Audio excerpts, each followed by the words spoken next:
It's Dr. Cassie Smith, and welcome to Back to the Basics, a simple approach to health in the modern world. I appreciate you taking the time to join me today and hopefully learn ways that could help you improve your health. The modern world has left little time to focus on health and wellness. I hope to give you some quick and simple ways to be well and live your best life. Hello, welcome back to this week's episode of Back to the Basics. I appreciate you joining me this week and continuing your journey of health and just getting back to the basics in this modern world. I am super excited about the guest that we have on today. So he is a medical oncologist who kind of thinks outside the box like Dr. Goodyear. So we got a lot of positive feedback from you guys about him. And so I wanted to bring on this guest to talk to you guys about a couple of things. We're going to talk all things cancer, why people are getting it earlier. We're going to talk about colon and breast cancer, and he's just going to give us some insights from a medical oncologist as to things that we can do to prevent cancer and why he thinks everyone is getting cancer. So this is Dr. Sanjay Juneja. He is a triple board certified hematologist and medical oncologist driven by the want to give people accessible, innovative, rapidly evolving cancer care. He is a nationally recognized social media content creator. That's how I found him. He's at the OnCdoc. He has over 700,000 subscribers, and he hosts Target Cancer. It's a podcast, so we'll link that in the show notes as well, so you guys can check that out. He has over 2 million downloads in over 110 countries to date. For his merits, he was invited by the White House to participate in their Healthcare Leaders in Social Media Roundtable in 2023. And in 2024, he was awarded by Targeted Oncology as the first recipient of their 2024 Oncology Icons. He's an avid keynote speaker nationally. He's the editor of a peer-reviewed journal in precision oncology and the co-founder of Medfluencers and Tension Black, which have been featured on, and he's also been featured on news outlets, including CNBC, PBS, Wired Magazine, and the Washington Post.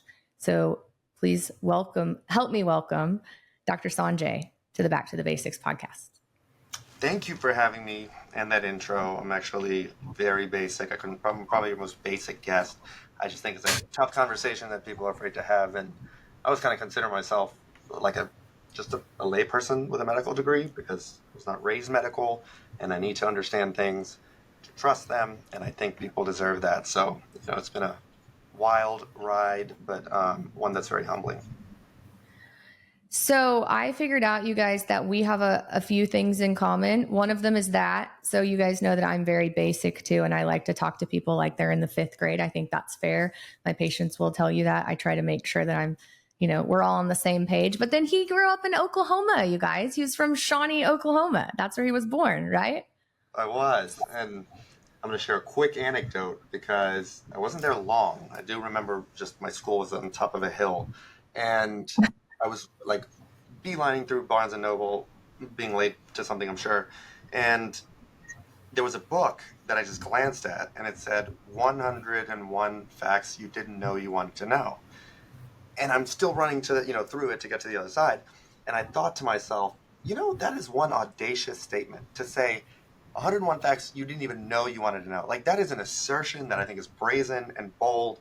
And so I actually had to run back to see how could somebody make a statement like that. And I opened the book and then just literally mid-book looked at the first point and it said Brad Pitt was born in Shawnee, Oklahoma. And I bought like 20 of them because I was like, you win, book. You win, title. I didn't know. I cared. Still don't really much care, but the fact that it's an interesting fact comes to show there are facts that you didn't even know you wanted to know. Yeah. And he shared that with me too. So I was trying to, lure him to Oklahoma for our listeners and my patients, but he is currently in Louisiana. But I'm going to link all of his stuff. I love his social media. So you guys need to follow him. He does great work. And then now I have another podcast to listen to. So I have so many podcasts that I listen to, but I'm going to add yours to the mix. So that's what I do in the mornings when I go for my walk and watch the sun and then work out. I listen to podcasts. So I bet your vitamin D is good. It is, but I take some vitamin D too. So, They just released the endocrine guidelines. Your people just said, we officially do not recommend screening for vitamin D deficiency because there's no data to show that it prevents cancer, because it wasn't actually assessed, not because it doesn't actually help just wasn't assessed. And that kind of blew my mind because there's a lot of data with vitamin D and cancer. I have two rebuttals to that. My people, they are, I guess, my people, but I consider myself like a recovering endocrinologist, like not traditional. So I can't help what my people say. I agree with you. There's lots of studies. I know one that was, I think it was published in 2017 in JAMA that says if you're vitamin D deficient, you're 16% more likely to die of cancer. Yeah, I mean, it just there's so many different relationships, and one of the main reasons cited was doctors don't know how to replace it. That was like the leading reason to say just let them run deficient. It's all Don't good. do it. It's crazy. I mean, it's crazy. Yeah, and there's actually a vitamin D receptor on every cell in your body. So it is really important. So all you women out there who can't grow your hair or your nails break, you need vitamin D along with iodine and some other things. But it's so important. And so, yes, and we don't get enough of it from our skin, to your comment. Like I don't walk in the sun in Oklahoma when it's really, really hot out because I don't want to get skin cancer. But, I walk earlier in the morning or later because it's also so hot. So I actually supplement vitamin D, and most people do need to supplement it every day, right? And it needs to have K2 in it for better absorption. And ideally you take it with fat because it's a fat soluble vitamin. And so people don't supplement it correctly. But yeah, my people are sad. We also have really bad thyroid guidelines too. So there's that. You better. Don't hold it against me. I know. Well, if they would invite me to help them write guidelines, they would look very differently, but I don't. Exactly. I don't know who we talked to about that. Oncology or cancer care. So. Yeah. So speaking of vitamin D, so you feel like vitamin D is very important with cancer? You would agree with that statement? Yeah, it has several, properties that have some strong data, and I made sure on my podcast to have academic ivory tower nutritional cancer nutrition specialists and community and kind of the more homeopathic that both support just can help with anti-inflammatory things, and I'm sure we'll get into that when it comes to inflammation and its effect on cancer risk, cancer persistence. But vitamin D is just like the pocket knife of so many things, and it's something that I think is commonly neglected of people receiving active care for cancer therapy, at least in a traditional system. What do you think a normal level is? I know the World Health Organization says 30. I don't agree with that. What do you think is normal? I mean, I'll defer to you to be safe, but no, I think there's there are, even in the podcast, there are levels. This is what I learned. I'm citing the podcast only because they're the specialists that were helping guide me and our patients. The levels sometimes are actually aimed higher depending on some metrics of ongoing inflammation. So you can get a SED rate, ESR, CRP. The albumin's getting low, but you're seeing a lot of quote unquote third spacing because the inflammation just basically dilates the blood vessels and the water seeps out and you can't hold this stuff like you want to hold it. And so I think, and you'll get this concept about me speaking, I'm sure, it's just never in medicine a one size fits all, right? To your point, 30 is probably fine for some people, but then in other settings and baselines, 30 is probably not enough. So I think AI is going to bring artificial intelligence so much to finally getting people what they specifically deserve and need, and instead of being put into a shoebox. So I think 60 is a better level in general, but then there are some studies I've seen with solid organ tumors. So if you're a cancer survivor of a solid organ tumor, you should be closer to 80.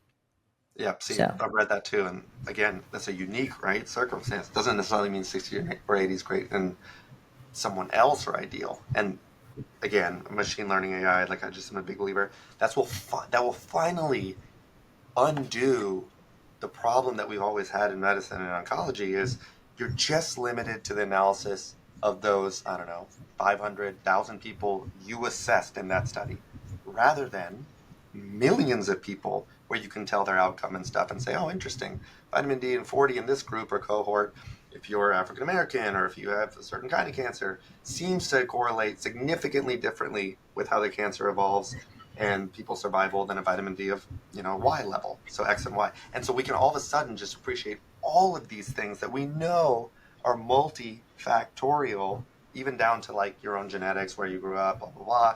It's just crazy. We could do better. I was joking when I said earlier to you, but to us in medicine in general, this whole concept of this is the rule for you, but also you over there and here and there and yonder. Like we know the bodies don't work that way. Tylenol works for some people. Those people are really lucky. Most people it doesn't work on. It's like, you know what I mean? Like everything is, some people can't stand metformin. Some people do fine with it. There's no difference when it comes to normal ranges and what should be stressed and important. And I think a lot of it relates to diet, because diet affects so many of those things. I would agree. I tell my patients all the time, you're an N of one. Like you can have studies of millions of people, but that doesn't mean that study is going to be you, right? Everyone's different, and it all depends on their genes and their environment and what's going on and everything else. And so I think that's why medicine is difficult, but that's why I did it and I really love it, right? It's like thinking, and it's almost like detective work. Mm-hmm. It's hard though. And I think in school, they don't teach us to do that, right? In school, they teach you to like put everyone in a box, classify people, give everyone all the drugs in the world, fix things with drugs, which, cover up side effects and symptoms, but they don't fix the problem. And I think that's the problem where we're at with healthcare is like, everyone is different. Nobody uses their brain anymore. We just kind of put people in these boxes instead of actually thinking about how everything fits together. So, I mean, that's why I went into endocrinology, because everything has to flow together, right? Your hormones. And so if you actually look at somebody as a whole, then you're going to have a different perspective of just like, oh, hey, your vitamin D is 30, right? Yeah. I mean, that's why I like hematology, like endocrine and hematology. It's hard for many people to appreciate the insane orchestrated synchrony that occurs on so many levels as a product of, if you believe, evolution or whatever else. It's so humbling to know how dynamically, second to second, minute to minute, upstream and downstream, everything is related. They're shrugs. I mean, it's like the best, it's the best Model T Ford. They had their assembly line, and that's why apparently that got really successful. It's that just exponential. And I think people are too willy-nilly to just, I'm just going to give it this, because in my, humbling and limited understanding of 100 years, I think we can just kind of mess with thousands of years of evolution and orchestration and bottlenecks and adaptations based on the humility of our own limited understanding. I mean, it's crazy. I think there's not enough of the second part, which is, this is complicated. It works really fucking well. Excuse my language. Maybe we should really take a second, go back to the homeostasis and the balance of things, because it's kind of proven. It's a proven concept over thousands of years that people can make it, and have all the faculties in place. Yeah. And that's why I started my podcast back to the basics, right? Is going back to, like, I do a 10-step approach to health. And step one is is cell membrane health. Like, how healthy are your cell membranes? Because if they're not, it doesn't matter what chemotherapy we give you, what vitamins we give you, what hormones we give you. If they can't cross the lipid bilayer and get into the cell membranes because you're so inflamed and so sick, I mean, we have to start there, right? So I can give you $1,000 a month worth of supplements, hormones, peptides, whatever, but I would be wasting your money if you're so inflamed that your lipid bilayers are very tense and receptors can't let hormones into the cell, right? And so people just miss very basic concepts in life. And it starts with cell membrane health. And then it starts with your gut. So number 2 is your gut, because if your gut is not healthy, again, it doesn't matter how I give you things. Nobody's going to get everything they need in an IV form. So I guess that's not true. If you're giving people everything they need in an IV form, your gut doesn't matter. I had some smart ass person comment on that on social media, but nobody's going to get everything via vein, right? No, so your gut is very important. Yeah, sorry. We'll destroy that in a second on why even that is not a thing, just even if you got it all IV. But it's amazing that you say that, because Thomas Seyfried, I'm sure many of your listeners are familiar with him. He was just saying that. It's not even released yet, that episode. And he was just like, tell me how you're going to affect the cell when you know that there's inflammation that has properties to just like bounce off. It's like, it makes no sense that we don't quell or, kind of placate, these things. It's amazing he's not dead from the frustration, because he's so straightforward and basic, like you said. It just makes sense. He's like, no one's thinking he was like that. Biology and the basics, and it's embarrassing. It makes it hard to do things when there's a gross disregard for those kind of things. Yeah, and it just sucks for patients, because they spend a lot of time trying to get well and a lot of money, and then they're not, because of the very basic thing, which was step one, your cell membranes, right? And I, as an endocrinologist, didn't know any better until about 2 or 3 years ago, right? Like I would give people hormones and I would give them supplements and I would, talk to them about exercise and nutrition and sleep and light. And I'm like, why are these people still not getting better? Well, Cassie, you missed the whole gut, cell membrane, micronutrient, like all those are very important, And so that's why I've kind of reframed my practice and my thoughts. And, I'm actually working on a book about this, but the 10 steps of health, right? And like how you get there. And it starts with your cell membranes. So in my opinion, I mean, code already, and it's very relieving and refreshing and revitalizing and all the R words and all the other adjectives to hear that you are doing it that way. So that's amazing. Yeah. So tell me, and in doing this and taking taking care of really sick patients, and so you take care of way more sick patients than I do. But, I became very frustrated, as I'm sure you do, because it's like these people that are really sick, I see the same thing in all of them, right? They're not eating well, they're not exercising, they're on a bazillion pharmaceutical drugs. It's easy things that we know, but it's like, I guess it's difficult, to be well in this modern crazy world. And so, can you give listeners and myself some insight into why you think, let's talk about cancer? Why are people getting cancer at a younger age? I see women in their 30s with breast cancer. I see people in their 30s with colon cancer. Like, this is kind of insane, right? Like, that's not supposed to happen regularly. Yeah. I mean, I bought for a couple of years. I thought it was reasonable that the thought was, well, our diagnostic, quality is a lot better and we're able to catch things sooner and better and not miss them as frequently. And people are showing up with screening because of all these organizations that push for it because it's the right thing to do. Now, whether that's why or some other reason is another podcast. But the point is the diagnosis just more frequent? But I think in the last year or two, we've learned that it is unquestionable that it's not just a matter of like, oh, we're just catching them sooner. Like, these people are young at numbers that have never been this young before. And it is so sad and so difficult and challenging. And, you hear it a lot in the media, and really, I guess, sadly, not as much anymore, because it's kind of like, yeah, we know it's not a family history thing, right? 10% maybe have something to do with the chromosomes and genetics you were given. 90% of cancer diagnoses have nothing to do with the genetics that you were inherited with, or otherwise known as germline. So they're younger. There are younger diagnoses and more of them. And everything the thing that I'm consistently getting in my own investigation of this, through experts and blah, blah, blah, blah, is what you just said. It's the diet and it's the gut. And I'll tell you a couple of anecdotes. One, I think most people have probably heard of this. There were villages and little remote areas of people, like in third world areas, right? Like Africa, South America, where, it was very much still, I don't want to call it a nomadic kind of lifestyle, but everything was grown. Everything was like found in that place. Nothing was being brought in. And there was like no colon cancer. It was like never. And they were like, oh my gosh, they have the gold, secret chromosome thing that makes them not have colorectal cancer. Kind of like elephants. Elephants have TP53. That's like a huge stop sign that says, hey, something screwed up in this cell. This is going to become a cancer. Destroy it.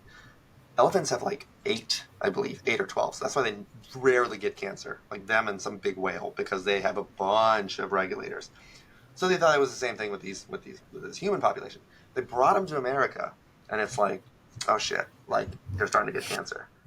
I mean, just literally transplant them. So like that tells you that there's not some magic gene. Same thing with like, for a long time, the Omegas in Alaska and some places in the north, they never get cancer in a study, and then all of a sudden, things were able to be imported there pretty quickly, especially diet and resource and processing food, and now the rates are like terrible. So that in itself tells you that it has something to do with diet and what we're putting in.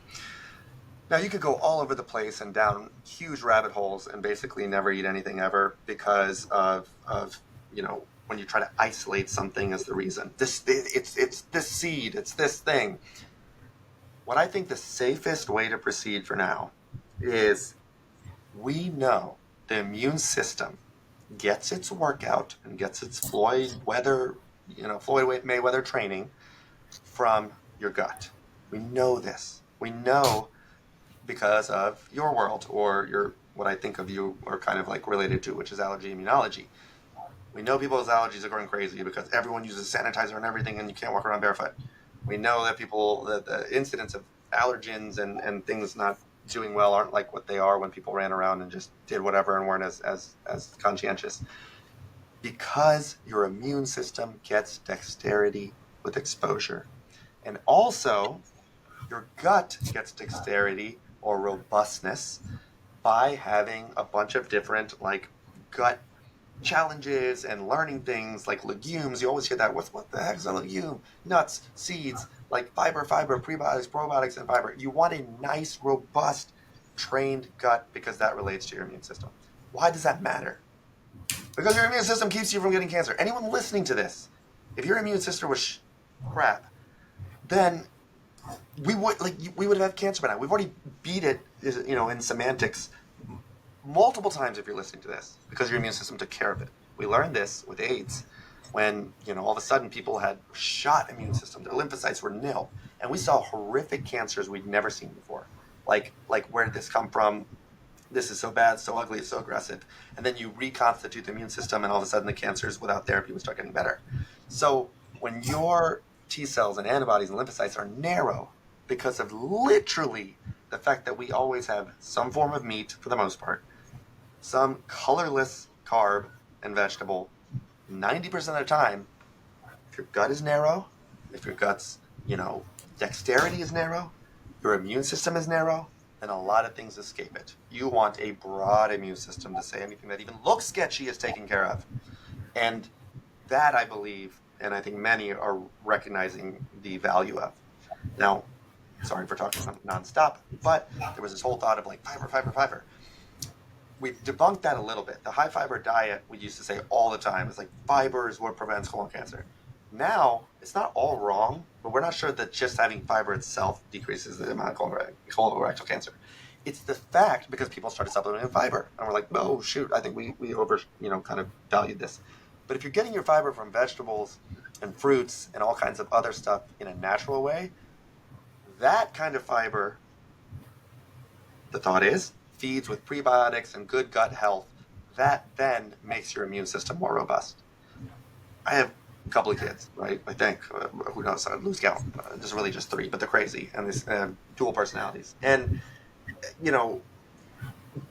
when they're just like, I just want the chicken nuggets and like this, that, and the other, I'm like, no, bro. Like, you have to have your greens. You have to have, because we're just not doing this narrow thing, because we are more narrow than we've ever been. And I think there's no coincidence that directly, correlates with the highest childhood diabetes and obesity rates, and then also the highest cancer rates. You just can't ignore things that correlate. That is true ignorance, and they correlate. Yeah, that was a lot. I love all that though. So here's my takeaway from that. I like this. I'm going to use this. I'm going to put this in my book. So if your gut is narrow, then your immune system is narrow. And if your immune system is narrow, then you're more likely to get cancer. So the way I describe this to people too is like, so your diet is something that you either help or harm yourself with 3 times a day, right? We all eat 3 times a day, and you have a choice of either feeding your body good, nutritious things, fiber, colorful things, or you feed yourself poison, right? And in my mind, all of this everything stems from inflammation. And that's just from what I've seen taking care of people for 10 years, right? Because I'm a huge lab. If you come and see me, you get so many labs because I want to know everything about you. I tell people I can't close my eyes, spin around in the dark and shoot at a target. I want to know everything about you. I want to see your poop. I want to see your micronutrients. I want to see all your labs. And so I look at inflammatory markers, right? I look at insulin levels, cortisol levels, TPO levels, CRP, uric acid, ESRs on all my patients because I just want to know. I mean, sometimes you get this person that's 130 pounds, woman, 5'7", looks healthy, looks very, and they have a uric acid of 15, and a CRP of 30 and an insulin of 30. And you're like, you are not okay. Like this is bad. And so that inflammation that you have when you eat food, in my mind, yes, when you're eating something, you're causing inflammation, then your immune cells are going to not function right? Because you have all this inflammation, your immune cells are too busy trying to figure out why you're so inflamed. You get a leaky gut. All this food is seeping through your gut into your circulatory system, causes interleukin-6, all these immune complexes. So then your immune system goes to these immune complexes, which are just from the crap that you ate. And they're spending all their energy trying to figure out what's invading the bloodstream from your gut. And then you've got this cell over here that has become mutated from inflammation, right? And the proteins aren't folding correctly, and you're actually making cancer in your breast or your colon or your thyroid or wherever. And your immune system doesn't really have the energy or the attention span to go figure that out, because every time you eat, you're giving yourself a bunch of crap and it's trying to figure out, is this really hurting me or not? Like that's kind of how I look at it. And that's why I tell patients, like, I make it a point to eat 30 different foods every single day. Like it's not negotiable with me. I do it every day, 30 different foods. Yeah. And for breakfast, before I leave my house, like I am very keen on like a good breakfast, because if you leave your house without eating breakfast, you might not eat till 2:00. Right. And so I've like made myself eat breakfast before I leave. It's not negotiable. I get 40 grams of protein and 15 different foods before I leave my house in the morning. Yeah, but your bowel movements are just they are well, and I eat a lot of fiber, and and the other thing is, like, I tell people, I used to have a really bad gut. I did. Yeah. I had a terrible gut, and I would have all these symptoms. My stomach would hurt. I would be bloated. I would have constipation, and then I was like, what? That is your body telling you that something's not right. Like, you need to pay attention to that. When you have those issues, it's like your body can't text you or call you or send you an Instagram DM and say, like, stop eating this shit, right? That's how it does it. It gives you acid reflux. It makes you bloated. And so people, to your point of like people eating very narrow and then complaining about, constipation, and well, yes, like that's what happens. And so it's just like you said it, just like I said it, just in a different realm. It all makes sense to me though, right? Like if you're eating the same thing, if you're eating bad things, if it's causing inflammation, it makes sense that this is where, everything is leading to that, right? Yeah, I almost envy you, because I can quickly appreciate this far into the conversation. You are the most concentrated form of truth, and just that necessary to know the truth. Whereas I've like lost my hair and gotten all this white hair and everything from this massive like ground up, and you already have the points and the end result, because you said it exactly right. First of all, you nailed it with the cellular thing. I'm also a hematologist, a blood specialist. So to your point, I mean, again, my mind's blown. You said exactly right that I had to do an entire fellowship for. Your immune system, realize it's anyone that just claims this is good for your immune system or talks about it in a binary way may not understand it as well as what you're alluding to, as you're alluding to, because inflammation is your immune system. That's part of the problem, and it's a different kind. The ones that you really want to think about for cancer and everything are your lymphocytes, your antibodies, the stuff you always hear about with vaccines, and spleen stuff. That's a whole different type of immune system than your what's called like that's adaptive immunity, basically. Like it tells you what's sketchy and what's not, and what is revisiting to kill it. Then you have your innate immunity, which is your immediate, and that one is the cantankerous kind of, I hate to call them village idiots, but like just a more simpleton kind of like immune cell that isn't always good, right? Like there's a reason that looking at the neutrophil, which is type of immune cell or white blood cell, to lymphocyte ratio, to your point, has a huge determinant on cardiovascular health and cancer and everything. If your neutrophils are always high, 8,000, 9,000, those are your simpletons. That usually says ongoing inflammation. Your patient that smokes 2 packs a day. By the way, I have no judgment. Y'all will find that out later, because I'm going to comment on a second thing you said. But if your 2 pack a day smokers, your A1Cs, how sweet the lining of the interior of the blood vessel wall is. If it's like 9 or 10, you'll notice that the neutrophil count's always high, and the lymphocyte count's always a little low. Remember, I told you the lymphocyte is like the learned kind of antibody, entire pathway. There's a reason having a high neutrophil to lymphocyte count is bad.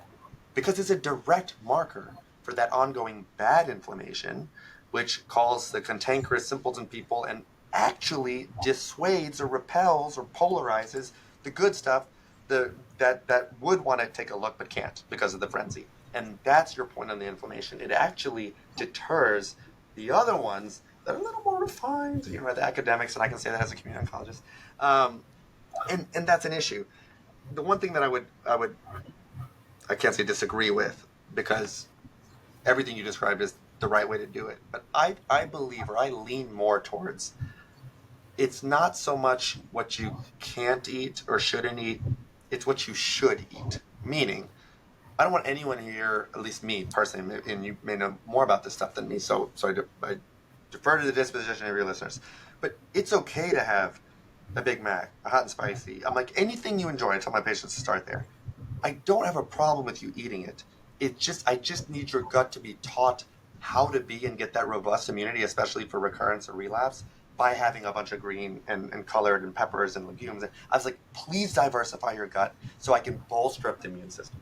I don't know that interjections of fast food or whatever are necessarily circulating poison, but I know you use that analogy because I know you also have read and done all that deep stuff that you pretend is just serendipitously the truth, but I know you know this stuff underneath. But for the purposes of being basic, you like those super high upticks with crap food. That is also a problem for cancer. If you have those upticks all the time, it's an issue. Meaning, if you're in a car, right, and you want to rev it, you want to show off, and you want to hit it to like 6,000, 8,000 RPMs, it's okay to do that every now and then. Don't drive in 8,000 RPMs in third gear all the time. So these spikes, what I'm talking about is what happens with these super, when they say, processed and da-da-da-da, that's what they mean. It is such a dump on your immune system that at 7, 8, 9,000 RPMs in that sixth gear, it's not enough to bring that sugar down. And what is that RPM that I'm talking about? Insulin, right? And what is insulin that everyone forgets that I know you know? A growth factor. Growth factor. What does cancer mean at its root word? Unregulated cell growth. What do you think happens when you continue to whip something grow as a growth factor as it relates to the risk of having unregulated cell growth? Cancer. That's why the spikes, again, show off. Eat the Big Mac. I like hot and spicy. Where else can you get 99 cents something and just have a little pop and a little whatever? I know, cringe, you're going to remove me from the podcast. But that's a one-time thing, right? Versus all the time. Increase the dexterity and the robustness of your gut. Make sure you have a nice surveillance system that can recognize all kinds of stuff with all kinds of WAD and posters. And then incur, the spikes in insulin. The reason you always see this affiliation of cancers and mortality and morbidity, blah, blah, blah, with the sweet linings of the inside of blood vessels is because some people believe it's not necessarily the sugar by itself, which I think that is a big contribution because that also repels the good immune systems, the cells, but just this whipping of insulin all the time. And Jason Fung is a great person to appreciate this. He's been on the podcast a couple of times, and it just makes all perfect sense. It's like we're injecting with more growth factor, bro. Like we're injecting with more growth factor because your body's ability to make as much as it can isn't enough, right? And I think that's going to be, I think that's very telling.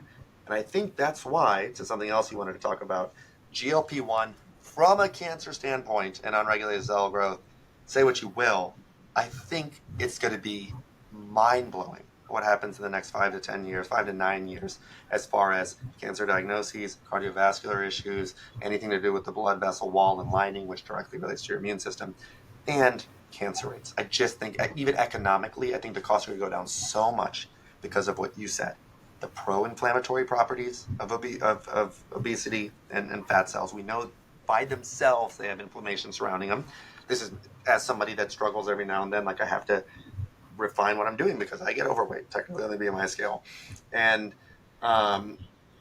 when that starts to go down, that ongoing inflammation, I think that's the start to seeing a change in the amount of cancer. Because concurrent with that, with GLP-1s, are your ability to whip it at 9,000 RPMs with how much food you're eating, right? Like you just can't. And I think all of these things will decisively show a decreased rate of these, things we fear. Do you like what you've heard so far? If so, Modern Endocrine is now able to provide telehealth services in 8 states, including Arizona, Nevada, Oklahoma, Texas, Ohio, Illinois, Michigan, and Georgia. If you would like to become a patient, visit our website at www.modern-endocrine.com/contact. You can also email us at hello@modern-endocrine.com or call our office at 405-286-1571 to schedule an appointment. Please note, we no longer accept insurance for new patients. However, we do have customizable membership programs available. Your first visit will include a detailed intake, and lab orders will be provided to further assist us in developing your 10 stages to ultimate health plan. We do offer discounted lab rates with a nationwide lab service. And now back to the show. Yeah. So to your point, I'm not like you can never eat anything bad, just to put that out there. I do eat bad things every now and then. What I tell people is, though, just like you, like if you're going to eat something bad, it needs to be a treat. It needs to be the exception, not the rule. And, I tell people the more muscle you have, right? Like I work on my muscle every day. The more muscle you have, the more adaptive you are to eating those things. And so I've showed that on social media with a continuous glucose monitor. Like I have quite a bit of muscle. I can eat just some garbage and I can show you my sugar doesn't get above 150 ever because my muscle will grab that. I have the ability, I'm metabolically healthy where my, insulin will take care of that and fix it. And so to your point, if you have a good gut, and I have a good gut, I have a good gut microbiome. It took a long time, but I know what my gut microbiome is. And if you have a good gut and you have muscle, then you can eat those things and your body just kind of takes care of it. Right. So you show off and my insulin levels still fasting are good. And so I do think that there is a place for all those things, but ultimately in the grand scheme of things, you have to do better most of the time. Now, I will say that some people, just don't have the ability to do that at first. And so I had a guest on, that was he's a trainer and he used to weigh 300 plus pounds. And, he was very honest with the fact that like he couldn't lose weight because if he had 1 cookie, he had 2 cookies and then he had 3 cookies. And I had that issue too in my 20s and in my 30s. And I still kind of have that issue with peanut butter. Like I know my limit is with peanut butter. Like I have to take a scoop out of the peanut butter jar, put it back in the pantry and then go eat it. Because if I hold the peanut butter jar, I'm just going to keep eating the peanut butter jar, So you just have to like know your limitations as a person. But I agree with you. Like you can eat some things sometimes and that's okay. As long as in general, your gut is healthy and you're striving to make muscle. Right. And that's the other thing I hate with this country and just bad education, especially with women. Women want to be these little like stick figures that weigh 105 pounds because that's what they think pretty is. That will kill you really fast. When you go through menopause, you're going to break bones. You have no muscle. I mean, it's just, and so what we really need to be focused on is how much muscle do you have? How much inflammation do you have? How healthy is your gut, right? Like, I don't care how much the number on the scale is. I want to know what is your skeletal muscle mass. Like we have an in-body scan at my office. I could care less what the number on your scale is. If it weren't for insurance companies demanding that, I wouldn't weigh people. But I do want to know how much muscle mass you have. I want to know what your waist circumference is. I want to know what your uric acid and your inflammatory markers are. Like those are the things that matter. Do you go outside? How is your sleep? What is your REM sleep? Like those sort of things are, your HRV. I had a podcast guest last week that we were talking about HRV. I don't know how much you know about that, but do you know that's one of the most predictive longevity factors besides the fasting insulin level is your HRV? Because if it's very low, your body can't adapt to stress at all. What does it stand for? HRV, it's your variable heart rate.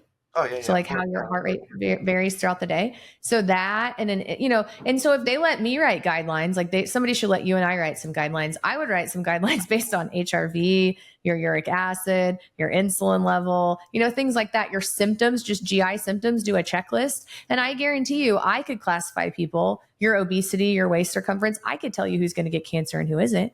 You probably could too. Estrone levels, that also drives me crazy. I don't know why we don't check estrone levels on obese people or just people in general in this country. So I check estrone levels on all my women. And if you're a woman and your estrone's like 113, it's high and you're obese, I mean, you're going to get breast cancer, right? Estrone has a 5 times affinity to the alpha receptor in the breast. Like, we got to fix this. We got to do something to lower your estrone, or you got to get rid of the fat, the adipose tissue, which is aromatizing your testosterone to estrogen and making bad estrogen. Like, this is not rocket science, right? So I've even I seen can, it in men, like yeah. especially my male breast cancers that like you can tell I have a fatty liver disease and all this stuff. No, exactly.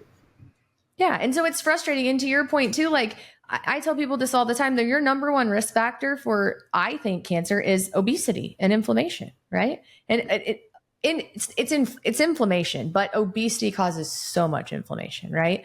And so again, and when I say obesity, I'm more talking about like lack of muscle. So you have lack of muscle, you have increased weight, you have increased inflammatory markers. It's just, I mean, it's very simple, but that's not what we do in this country, and it's frustrating, you know? That's where I think artificial intelligence will first debunk. Because to your point, the weight, like this whole thing about BMI, which unfortunately has been kind of debunked or shied away from more recently, I believe, they were saying like, oh, maybe it's not the best. AI will show that it's not the weight itself. It's exactly what you said. There's so many other things that in general correlate as a surrogate or extrapolation from the weight, but just isn't true, like all the time. Like in general, if somebody's obese or overweight because of a low muscle mass and high processed foods and these spikes, right? So you can't say it enough. Yours fasting glucose, my understanding is not a problem when you have a spike because you're not at 9,000 RPMs all the time. Your engine's fine. You're at 3 or 4. You're not being challenged with these constant rev ups all the time just to go from one red light to another. That's bad. You're just getting it every now and then. So your engine health is fine because of everything you do in between.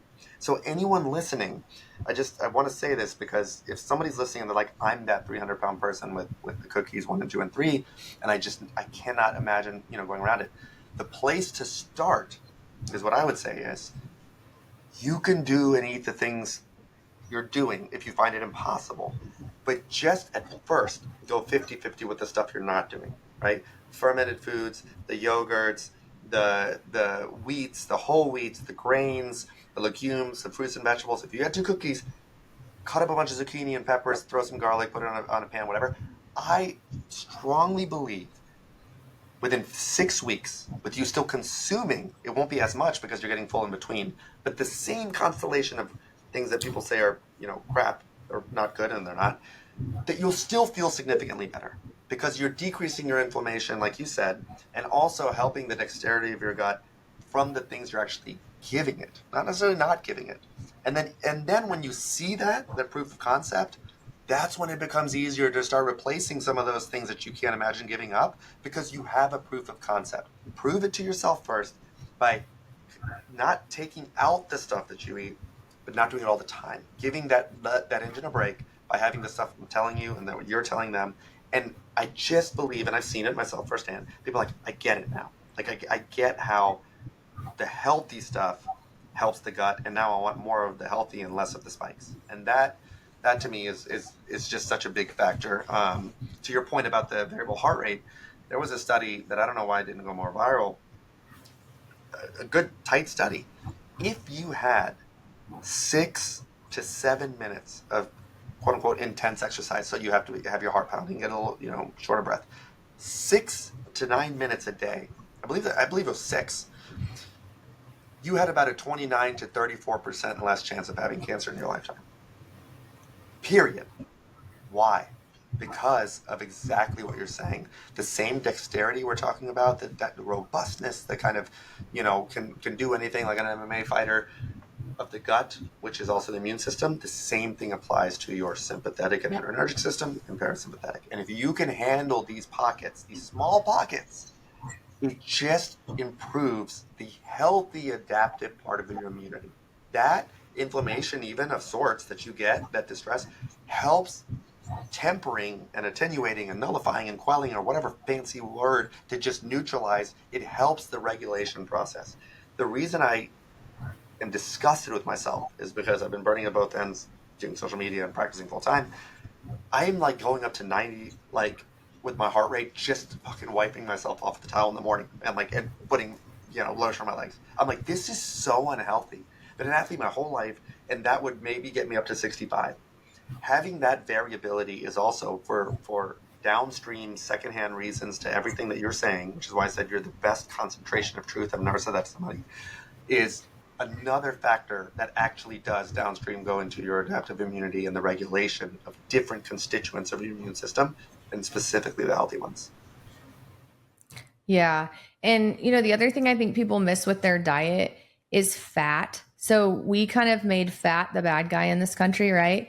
Women, especially, like, we need more fat to make hormones. So, women, if you're out there eating low fat, what you're doing is you end up hungrier at the end of your meal. But a lot of healthy fats are good for inflammation, right? I eat a ton of fat. People are always like, you eat how much fat? I eat avocado with almost every meal. I put olive oil on everything I can. I eat pumpkin seeds, walnuts, chia seeds, and almonds every day, like not negotiable, and Brazil nuts. Like, I love nuts. I love good fats, but I also don't eat a ton. Like, I mean, I do and I don't. I get full, right? And so I think that's the other thing that people don't do correctly with their diet is like, eat those things. Like, some people are like, oh, you eat full fat, like whatever. Yes, I eat full fat, everything, because guess what? It makes you fuller. And a lot of these things are anti-inflammatory, right? I eat sweet potatoes. Sweet potatoes are great. I eat, fruits, vegetables. I eat all, like, I'm not keto. I'm not, I eat 7 or 8 fruits a day, but fat, I think people forget about that. I tell people, instead of eating a cookie, add some avocado to whatever you're eating, or add some nuts. Like, you'd be surprised how full you'll get. No, And I they're love it. great for your gut. Like, They're great. so good. They're so good, and they have other properties that are good about it too. It's funny you say that, because my wife and I were in our residency or fellowship, like super tight budget, but we had one splurge purchase, right? I had to do everything as affordably as possible. And it was just for brunch at a nicer restaurant in Vegas because, cost, loans, blah, blah, blah. And we ate, and I was so keen on eating as much as I could at this French place, and I couldn't, but it was delicious. And I was like, oh, I wanted to eat so much more, so I didn't whatever. And Lauren, my wife, was like, Sanjay, like, do you know that's why? She's like, that's one of the problems in America is, like, when we keep doing low fat, low this, that, and the other, it's just empty, and you don't get that feeling of satiety. And she's like, why do you think places of like olive, oil and Mediterranean diets and Paris and all these places with high cuisine, why aren't they the average size of Americans? Because these are the things, again, through this beautiful orchestrated system of 1,000 years evolution, these are the things that tell us that we're full or have satiety. And you get full a lot faster. And she's like, that's why they're not as obese, because you just keep it natural in the way it is, and you get more amplified signaling of satiety. The flip side is, again, with the low fat and stuff, it's you just end up consuming a lot more. But the flip side is, I always say this, anyone should give themselves grace that does struggle with eating and being overweight and everything, because recognize that we are a product of hundreds and thousands of years of evolution, all the way to the bottleneck effect of making sure we like fat and high calorie things and sugar. If you and your ancestors were refined and they were like, meh, sugar, fat, don't care for it, I like this grass, they're dead. You're not alive. Done. Right? Before you could make stuff, and you were a nomad, and you had to go days without eating, you had to have max caloric retention. And so it was adaptive. You need to make sure you like the stuff that puts on the most calories to live. And then all of a sudden, we had this rapid, accelerated thing happen in like 50 years with all of humankind, right? All of this evolution through nomads and like these things that you see in the Neanderthals. I don't know if they're related. It's all debated. You get the point. Now in 50 years, for 99 cents, you can have everything short of a hamburger put into your mouth. Like, that's the next thing. So it's not entirely anyone listening's fault to have the kind of starting steps to undo what was the only reason we're alive. These like predilections and the likability and then the economic. There should have been so much regulation in the food industry. The fact that it's, time-wise and cost-wise so cheap to have such high spikes for those 9,000 RPMs and the syrup and Coke. It's just, you have to fight evolution. So that's where you give yourself the grace. And that's where you start by putting in the stuff that you're not getting. Please, everyone has white stuff and meats. And by that I mean French fries are white, potatoes are white, buns are white, white bread's white. And then the red meats, which we know are inflammatory, and I purposely ignore how bad red meats are. Like I purposely do, because I ignore the data because it's so bad and fairly apparent, I think. I do think that is a huge part of it. And if you're doing that and you're like, bro, you're right, I don't have any greens, I don't have the yellow, I don't have zucchini, what's kombucha, or whatever, how you pronounce that, miso, kimchi, all these things we say gross to. People don't even like yogurt or sourdough bread. Sourdough bread's great, right? It's a fermented food, and that can have a lot of benefits. We're too narrow, and our guts just have never operated that way.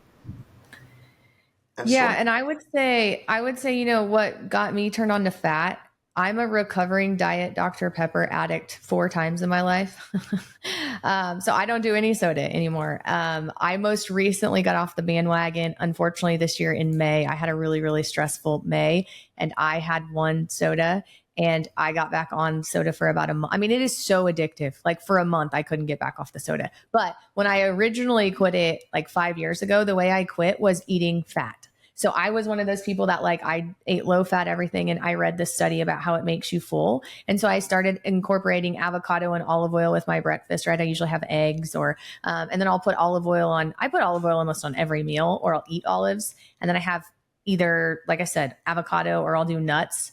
And I realized whenever I had fat, I didn't have that craving, especially after lunch. Like, you know this, right? You get to gobble 4 things into your mouth in between 5 minutes of going pee and then seeing your from morning to afternoon clinic patients.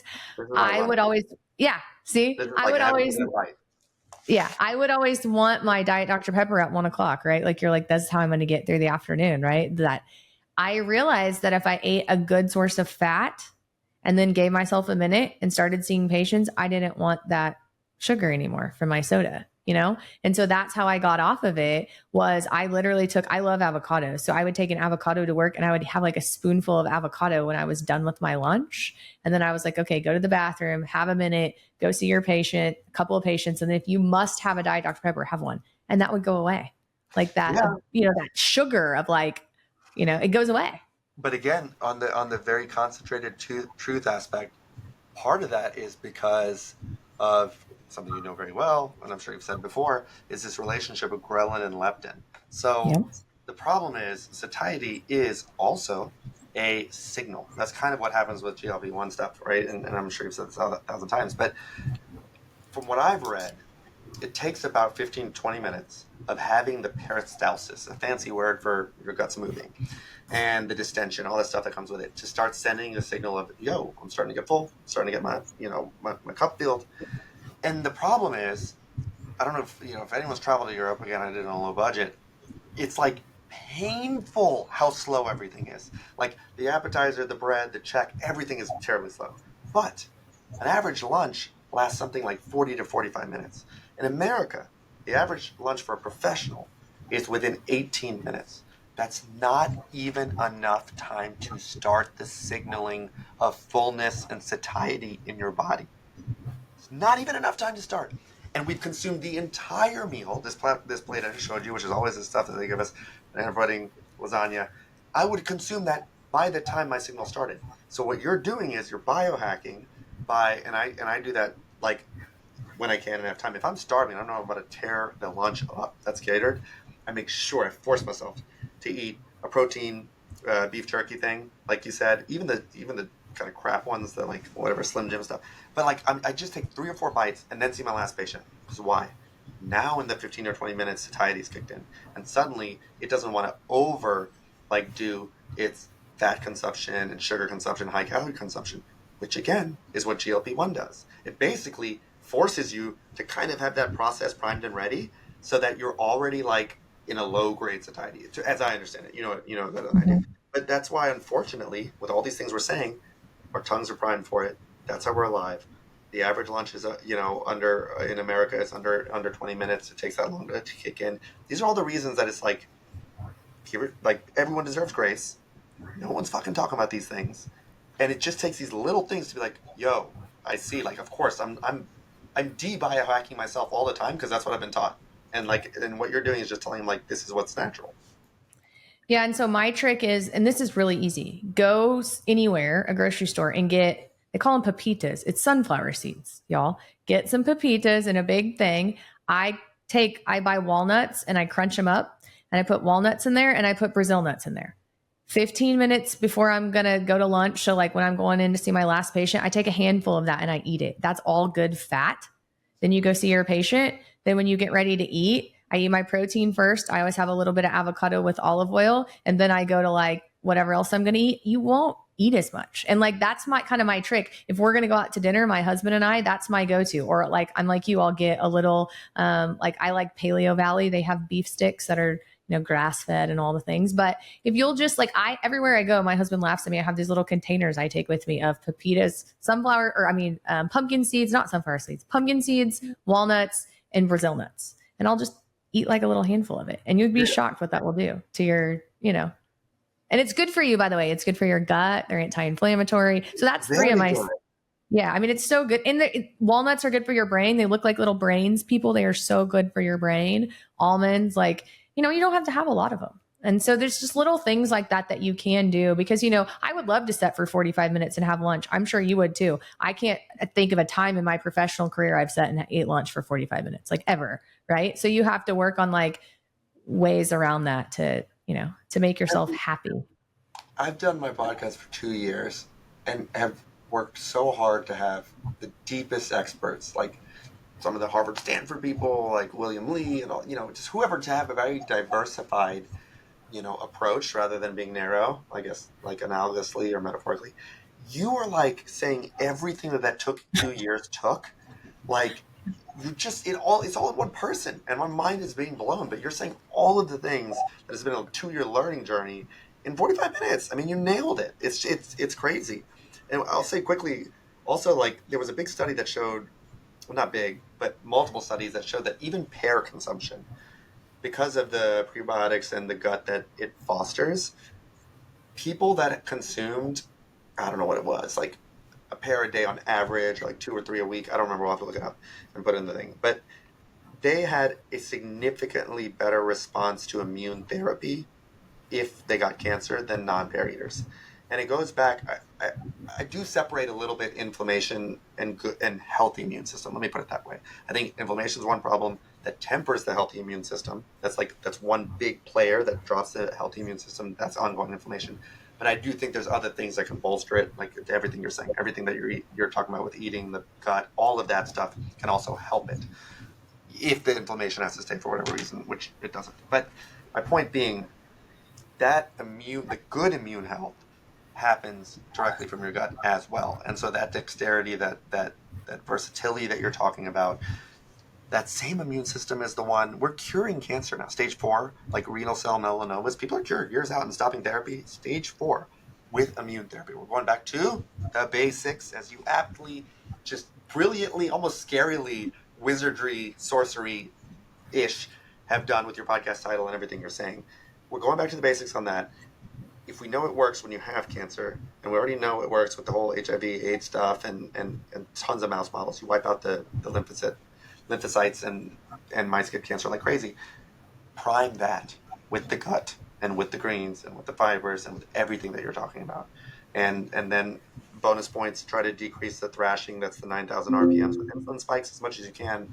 And I think that's the trifecta. And I think to your point on wanting to really crack GLP-1 opinion, I don't know about the side effect frequency, this, that, and the other, but I can tell you that affects all three. It reduces the insulin spikes and the high like processed foods if you can't change your diet at all, or don't know or haven't been taught. It just reduces how much is in and how much is thrashed in the spikes. It starts the early satiety thing. It doesn't help the robustness of your diet. That I think is something that somebody needs to be proactive on, and I think that's going to make a huge difference. Yeah, and when I use GLP-1s, especially if I'm doing it off-label for weight loss, I don't use them at the doses that we use them for diabetes. So I am very versed in GLP-1s because I actually did research on one of them in fellowship, right? And so I know all about GLP-1s. They were made to help people with diabetes control their A1C. You don't need to use those doses of them to help people lose weight, from what I've seen. So you can use micro doses, right? And I don't even use them for weight loss in some people. And some people I use it for inflammation. These people that are 130 pounds that have terrible inflammatory markers. And it's like, okay, we have to start getting things into your cell right? Like just your own, even if somebody has a working thyroid, guess what? Your thyroid hormone's not getting into your cell. Neither is the vitamin D, neither is the food you're eating because you're so inflamed. So my thing with GLP-1s, like the things that fascinate me about peptides in general, but really GLP-1s is I can put somebody on a micro dose of a GLP-1 and I follow their inflammatory markers. And in 3 months, they are different. They're very different. And so that's my thing is like these things can be used in so many different ways. And that's what excites me. And that's what I love because I tell people when you come to me, I want you to come to me. I want to teach you all your ailments, like from cellular health all the way up to our top 10 step is sexual health and wellness. I want you to be, 1 to 10 in great shape. I want you to leave and come back and see me once a year and not need to see me all the time. Like that's not what I want, but I want to help fix you. And it starts with the inflammation in the cell membrane, in my opinion. So that's why I love GLP-1s. I don't use them and I don't want, I don't say, hey, take this and titrate up until you get to the highest dose possible. Like that's not the point of it. The point of it is to not have side effects, but lower inflammation when you use them for weight loss. Yeah. With that, I would say with the connection that unfortunately adipose, which is fat tissue, does cause chronic inflammation, right? So that is part. That's why I need to make this very clear, and I know you know this. It is no longer off label to use GLP-1s. It hasn't been for a hot minute. Like it is on label. Like I get so upset when patients like, well, my primary said, I'm like, dude, you've had cancer. Breast cancer has 1.5 times increased risk. Endometrial, like we know that it is increased by literally 1.5 relative risk increase, 1.3 to be obese in general, like assuming it's from adiposity and not, huge muscle mass, is on label for multiple GLP-1s. And I think the reason for that is, to your point, one big subset is it is pro-inflammatory. That's why all these patients, it breaks my heart because I think it's something that the medical system has failed people. But I have so many 30-year-olds with mild, elevated liver enzymes. I mean, I remember 10 years ago it was like alcohol or bust or Tylenol. And now it's like they don't even drink that much alcohol or anything. It's all fatty liver, fatty liver, fatty liver, fatty liver, fatty liver. Why? Because the 9,000 RPMs are like so many crazy sugars and spikes and all this stuff, like with what I think is processed foods and these high, just the refined sugars and all that is just bad. It doesn't help the nice metabolism of wheats and grains and bigger challenges. And it's like, just stuff it anywhere. And you're just stuffing it in the liver. And then, so now you have inflammation of your liver enzymes all over the place. And then at the angst of, at me getting criticized maybe to some degree of spending a long time with a patient, or not criticized, but the point is, I take the time to sit down with that, especially that 30-year-old, like, bro, this is why we need to change something. And it's unbelievable when 6 weeks the LFTs are better. Like, it's unbelievable. Just with a little tweaking. I'm like, I just need you to get your heart rate up. I was like, do it. I would much rather you do it for 7 minutes, 8 minutes, 3 times a day than an hour and a half, 3 times a week. Like, it's the frequency, just like the diet and what you're putting in.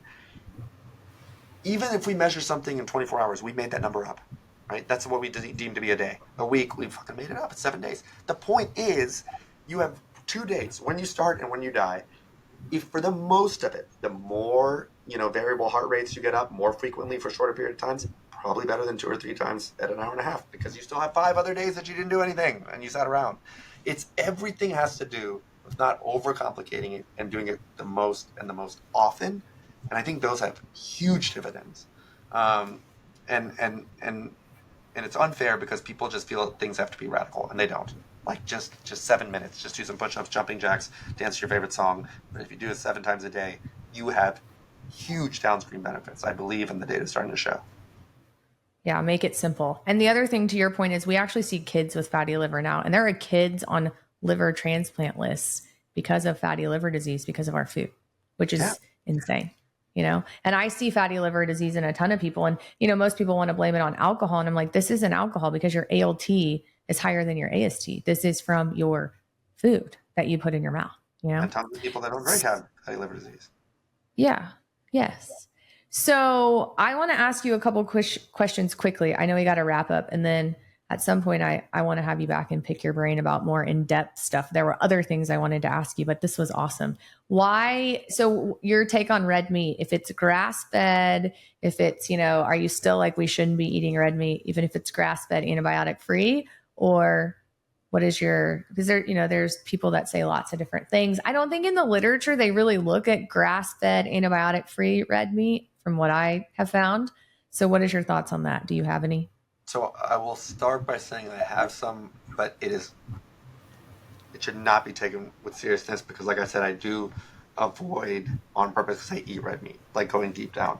But from the light, scared to look peeking that I see, I do think red meat in general has a pro-inflammatory problem, like regardless of what antibiotics are grass-fed or not. I think there's no question that red meats also increase the relative risk of several cancer types, bladder, renal cell, whatever, compared to people with plant-based diets. The consensus I have today, I mean, ask me in 6 months, but from all the, again, expert insights and stuff I read, plant-based diet, I used to be kind of a keto, more so like proponent, not that I've ever been in keto myself, but on the data, but plant-based outperforms keto multiple times. I don't think it is just because of the red meat by any means. I think it's because of the dexterity and the quelling of inflammation that happens with a lot of prebiotics and probiotics, but also the stuff that feeds the good gut health. I think that's the main reason.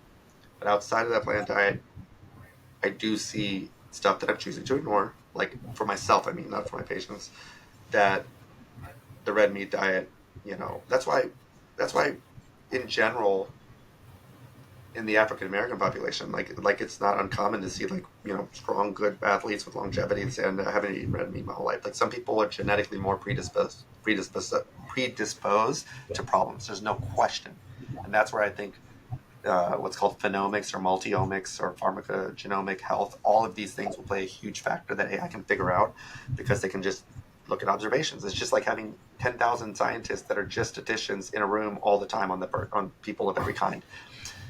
It'll show that, but there are populations that can get away with it and can't. But all that to say, I do think there are properties in my limited, not expert understanding that are just purely pro-inflammatory in and of themselves.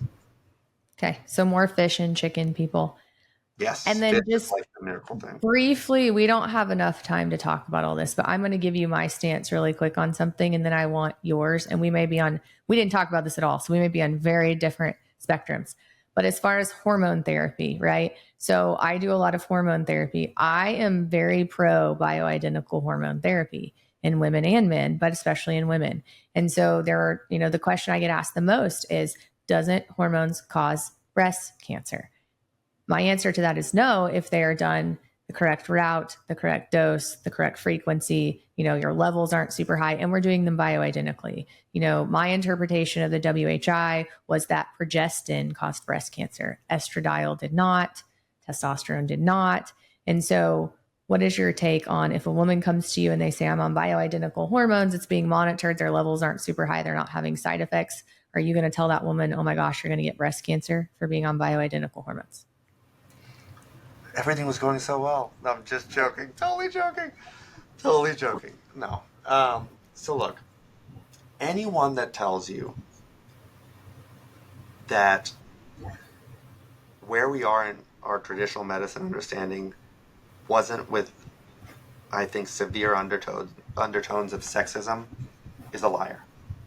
There are so much data to show that the degree of investigation and empathy and consequence has been fairly absent for a lot of the stuff we recommend when it comes to even like cutting off hormone after breast cancer. I'm not saying not do it because it's still the recommendation, but people are looking at it to say, yo, this is pretty fucking terrible, like for a woman to go through. And we just willy-nilly do it for whether it's DCIS, meaning that wasn't even invasive cancer. All I'm going to say is they're looking to say, should we really be doing something with this many and number of things that are bad for even a non-invasive cancer, a stage 0. So I believe that was based on misogyny and sexism. And there's so many examples of this. So let me start by saying that. Number 2, there's some things we can't ignore, which is, and tell me if I'm mistaken, but the last I read, the number of times you have a child, right, or pregnancies rather, and say you were breastfeeding and you were cycling less, or say birth control, you were cycling less. I'm not saying it's the hormone itself. and also when you started your period and when you hit menopause. These are all still very relevant metrics when we assess risk for breast cancer. Now, is it purely the hormone? I think that would be an obtuse way of just saying, see, this is the amount of estrogen. Because we know turnover of tissues. So the number of times you have cycles is tissue turnover. We know that's how things generally become more likely to have errors that go undetected by immune system that later become cancer. Just Google amount of cancer diagnoses or cancer incidents by decade. I mean, there's no question number one risk factor is aging. There's no question. Why? Because the cells have turned over more and errors have perpetuated. And to your point, there's been mitochondrial injury from cellular injury over time. So it is a disease of generally thought of as time and age. So the turnovers and these spikes, the same way about the RPMs, that plays a part. Now, whether you can isolate which hormone it is, I'm not sure. I haven't heard it. I hear and I believe, unless something's changed, that progesterone only is still deemed to be the safest thing. I think to undo a lot of the misogyny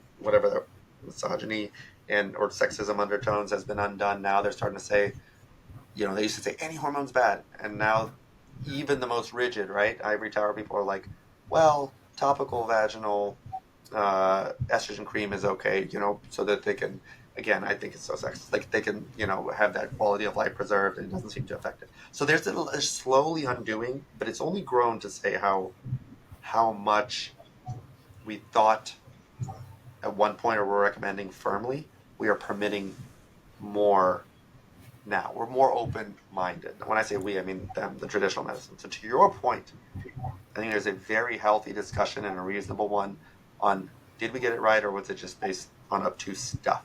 Because like you said, the kind of hormone also matters. The kind of fat, like you said, adipose tissue is converting estrogens to a certain degree in one capacity. There's just so much to it. For now. And my thought too is and just think about this. If you're obese, right, and you're having all these terrible symptoms of menopause, then you're probably going to be more inflamed, right? When you have a woman who has hot sweats and she's gaining weight and she has vaginal dryness and she's got brain fog and all these things, you're definitely going to be more inflamed. And then you're more at risk of being obese. If you give that woman back some hormones and take those symptoms away, her inflammatory markers go down. You can look at it, look at inflammatory markers in a woman who has menopausal symptoms and who doesn't.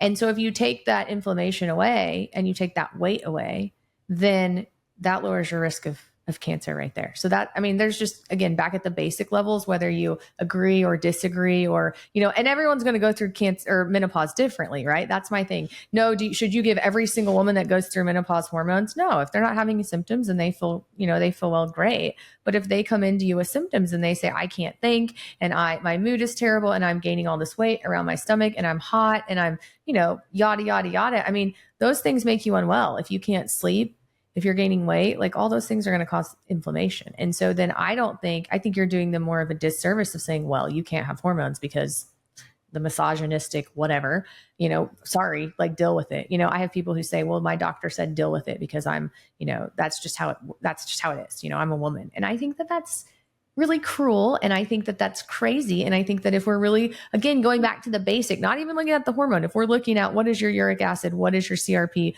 what is your ESR, what is your insulin, what are all your inflammatory markers? And then we're extrapolating out knowing that if those are high, your immune system is going to be unchecked, then it is not fair to deny that person something that could make that better. That's my side of the story. I think it's more than reasonable. I think we have a lot to learn, and I will say, I think I would use caution with oral hormone if someone had hormone-positive breast cancer, if they did, because that means we know that, and so that's where we live, and we got to figure out everything between, to your point. I don't do any oral because oral estrogen, testosterone, any of that will increase sex hormone binding globulin. It has to go through your liver. Everyone's liver is assaulted anyways, in my opinion, whether it be you drink alcohol, whether it be your food. And so I'm not an oral hormone pusher at all, but yeah. So, okay. So I loved this. This was amazing. I had tons of stuff I wanted to talk about. Of course, we went off on our own little rampage, but I think it was very informative and I think people will really enjoy it. I have 3 questions I end my podcast with, and they're easy questions. So But so I'm going to ask you if that's okay. So Please. what is one food that is most beneficial and why, in your opinion?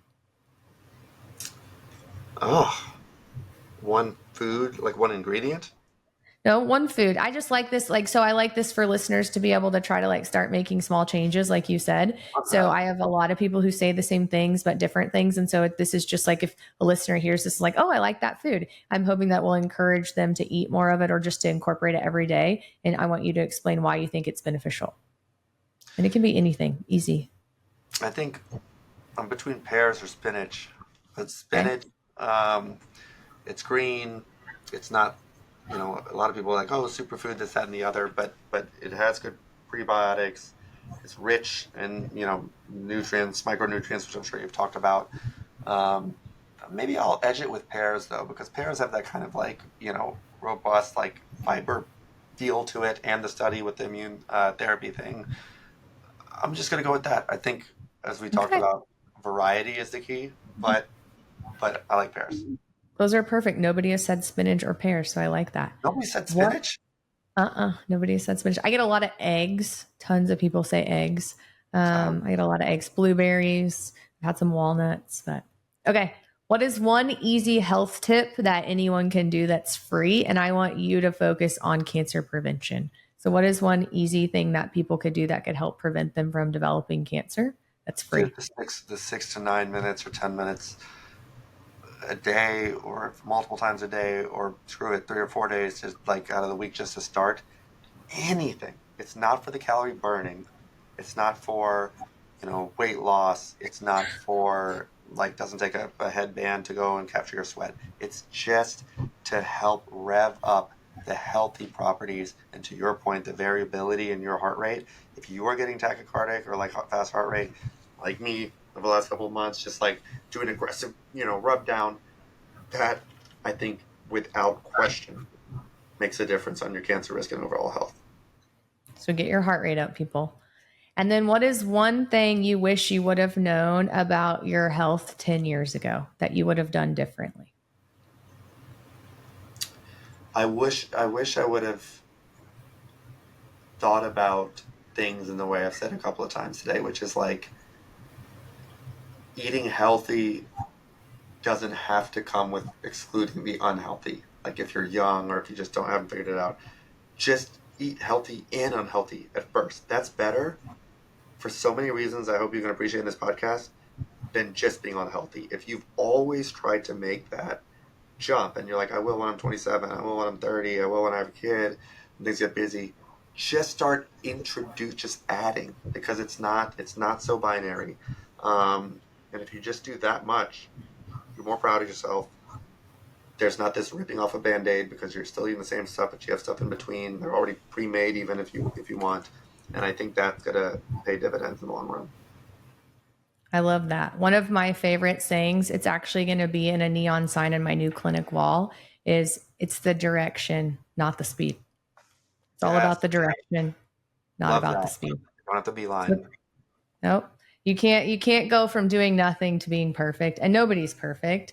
So it's about the direction and not about the speed. So I like that. Well, thank you so much for being on our podcast. I think this was great. I think that people will get a lot out of it. Whenever I do finish my book, I'm going to send you at least part of it. I might pick your brain for some of it, because I think that you're like me. You like to make things very easy from a conceptual standpoint. So that's why I bet your patients love you and appreciate you. So we will link all of Dr. Sanjay's stuff on our podcast notes, our show notes, and we'll definitely be doing some collaboration with him on Reels. Please keep in mind, if you're listening to this podcast and you are in Arkansas, Ohio, Oklahoma, Illinois, Georgia, Michigan, Nevada, or Texas, that Modern Endocrine can see you now. We have a license in 8 states. And so you can get that information on our website or through our social media platforms. We can do virtual visits. And then make sure you tune in next week on Monday so we can keep going back to the basics and helping you be healthy. The information presented, including any materials discussed, referenced, or linked within this podcast, are for general educational purposes only, not the practice of medicine. No doctor-patient relationship is formed from you listening to this podcast or utilizing any of the information provided. I am a doctor, but I am not talking to you as your doctor. The information provided is not intended to diagnose or treat health problems, or take the place of the professional medical care provided by your doctor. If you are experiencing any health problems, including problems you believe have been touched upon in any respect within this podcast, you should consult your doctor about the problems without delay. You may ask your doctor whether he or she believes the information I have provided would be helpful to you, but you should still consult your doctor immediately and follow his or her medical advice as your treating physician. I'm just here to provide you basic knowledge about the issues we discuss so you are more aware of them and can better discuss them with your doctor. That's why we call it Back to the Basics. Join me on the next episode as we continue our journey.